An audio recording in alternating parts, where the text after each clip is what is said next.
Life in a world that keeps changing. Think that it's progress you're making. Copy and paste pretty faces all the time.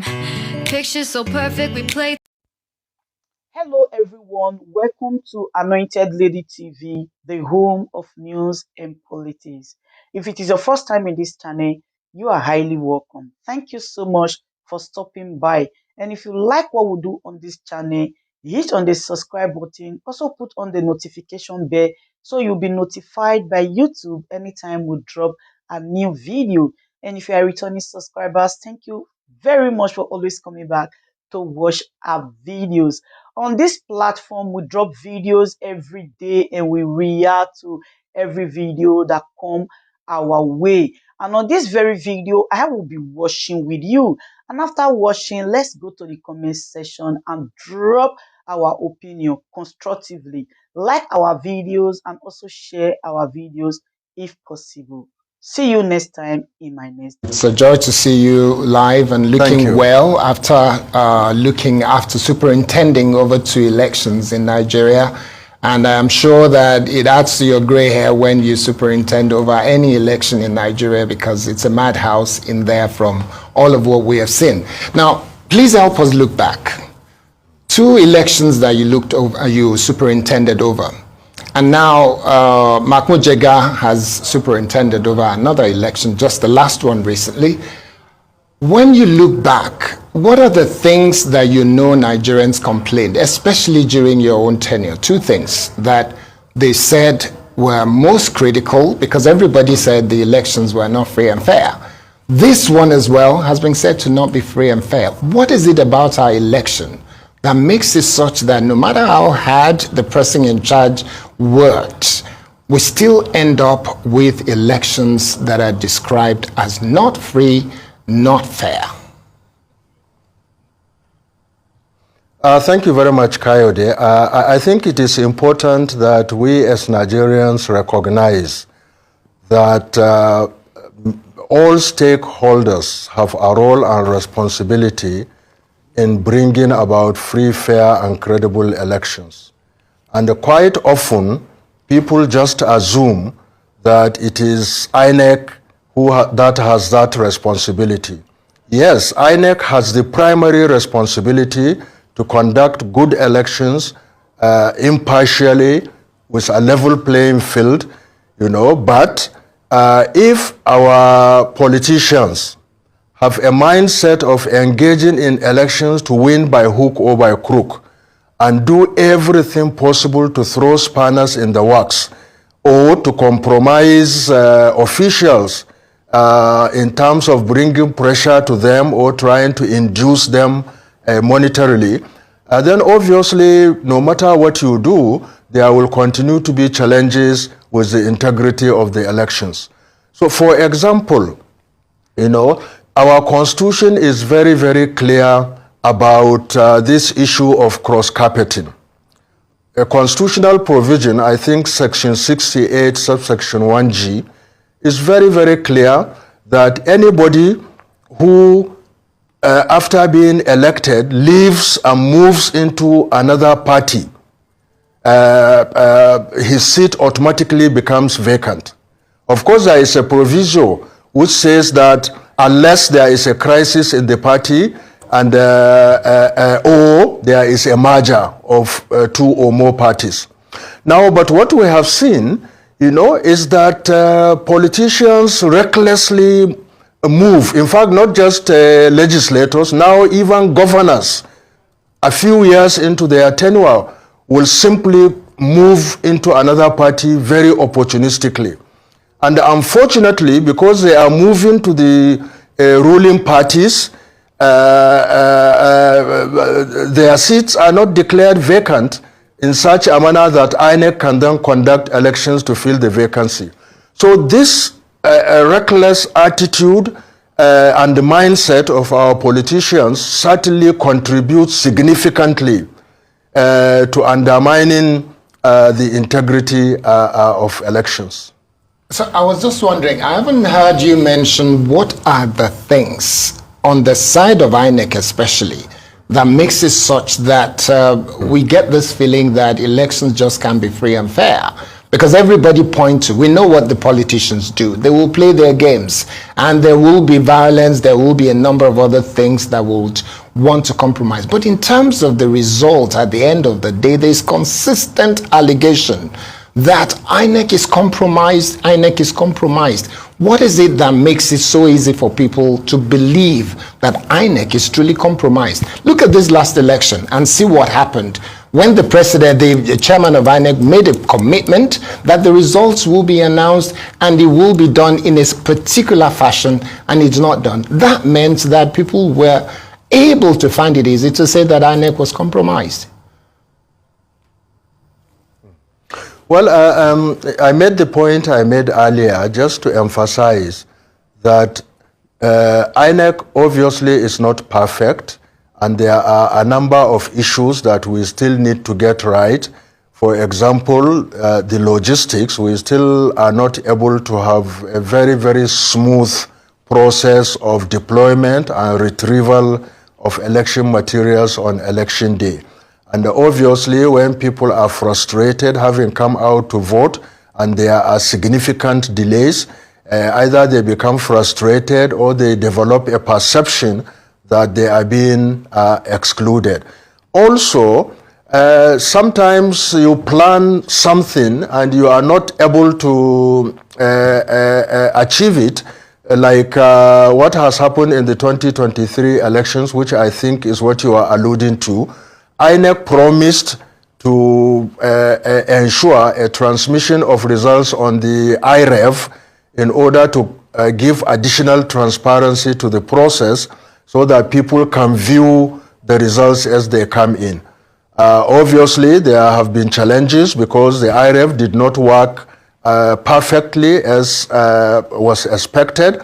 And regrettably, it was particularly in respect of the presidential elections that it didn't work, you know.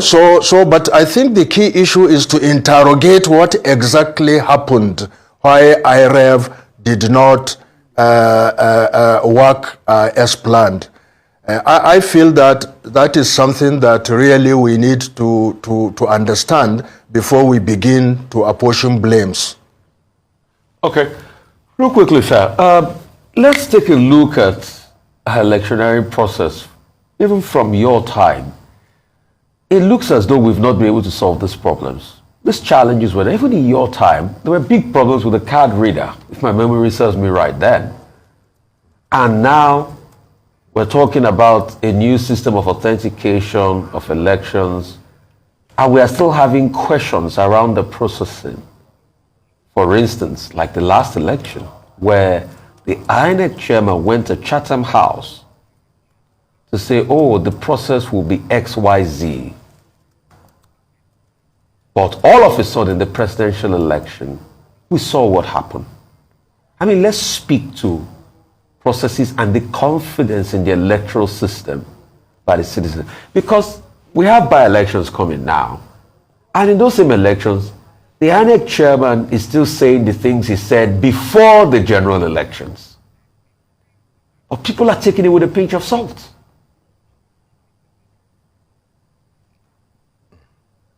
Yeah, I mean, Rufai, you are right, you know, but remember, look, I have been in INEC for 5 years, so frankly, I can relate with many of these challenges that you have raised. Even with the best of intentions, you plan something, you want to do it, but you don't do it yourself. You have to rely on others to do it, you know, and if you are so confident with the planning process, and at the end of it all, there is a failure somewhere, yes, you will take the blame because you are the leader. But it does not necessarily mean that you are the one who has deliberately done it because you are compromised. I think we really need to be fair in our assessments. You said the card reader has many failures. Before I left INEC, we did an evaluation of the success and failure rate of the card reader. And Rufai, I am telling you that the card reader probably failed in 5% of the total deployment in polling units, which is 95% success. But the pressmen and the aggrieved politicians were just focusing on where it failed. And it can never be perfect. And 85%, but 95% is an A in any kind of situation. And I can tell you that the BVAS that was developed to replace the card reader is also a significant value addition to the electoral process. I don't know whether you have done the research, to see what failure was experienced on election day with regards to BVAS. The major failure, as I said earlier on, relates to the uploading of information as promised by the chairman on the IREV. And I believe that we need to interrogate why that uploading, specifically with regards to presidential elections, failed. Okay, this needs to be done not just in-house by INEC, but in a very, very transparent manner. And I think that there will be a lot of revelations, in my view, as to what exactly happened in order to be able to properly apportion blame as to who is responsible for what happened that day. But in INEC's, reaction to all of the process, there was a lot of mixed messaging. Number one, the first response was glitch, technical glitch, that all the empirical facts available said was not the case. In fact, the technical glitch narrative was first out. That's number one. That's been debunked. Secondly, we've not been able to get a proper independent review of the processes of INEC. This leads me to the question of, do you think our electoral body is transparent enough in all of this? Because we've not been able to get a holistic review of what constituted that process, and it's released. And my second question is, a lot of politicians that go to election petition tribunal, they say that in their argument, it always looks as though INEC is trying so much to defend its results at the expense of the fact that the processes might have gone wrong. Hence the upturning of many elections. Would you say INEC is transparent enough? All right, thank you, Rufai. I think with regards to the first issue you mentioned, I agree with you. There was a failure of communication when there was that challenge with regards to uploading of results on IREV. So INEC needs to improve its strategic communication. Why was there that slowness in providing information? I believe very, very strongly, maybe they were trying to find out what exactly happened, and the delay, regrettably, had its own negative consequences. So all public institutions, and certainly a public institution like INEC that does a very, very critical and sensitive political job, needs to improve in its strategic communication. If there is any failure for me for now, one can just attribute it to that strategic communication. So obviously this is an area that requires a lot of improvement. But as to what exactly happened, why the data was not uploaded as the chairman promised, I believe that a thorough investigation will reveal what happened, and hopefully will show Nigerians that actually it was not something deliberate that the INEC chairman himself has done because he was compromised. I have been there. I know how these things happen. I know that no matter how well you plan, either there are people who are throwing spanners in the works deliberately by carrying the agenda of some politicians, So we shouldn't rule all that and just heap the blame on a particular individual until we are sure about this. The second question you asked, if you can remind me, please. The Election Petition Tribunal, a lot of the candidates claim that Yes, INEC yes. is on the side of trying to Yeah. defend their election results in the first place, rather than, Yes, yes. expanding on the process. Yeah, I think it has to do with our legal framework, Rufai, because the legal framework requires that whoever goes to court, even on primary elections, which are primarily things related with parties, INEC has to be joined. So the fact that INEC is joined, INEC has to obviously be impartial and non-partisan, but it has to defend what it has done. Not to defend any of the parties in the petition, but to defend what it has done.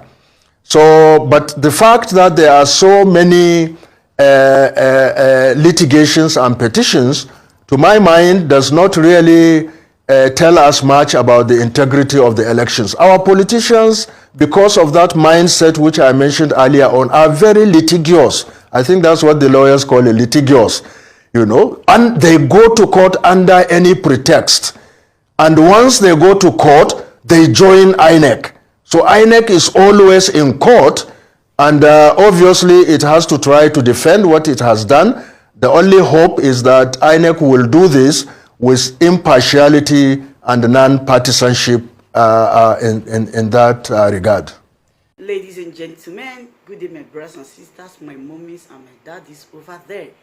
Is your sister again, your doctor, your friend, your girl, Anointed Lady TV. Please, if today is your first time of coming across my YouTube channel, please do subscribe for me. Subscribe and turn on the notification bell.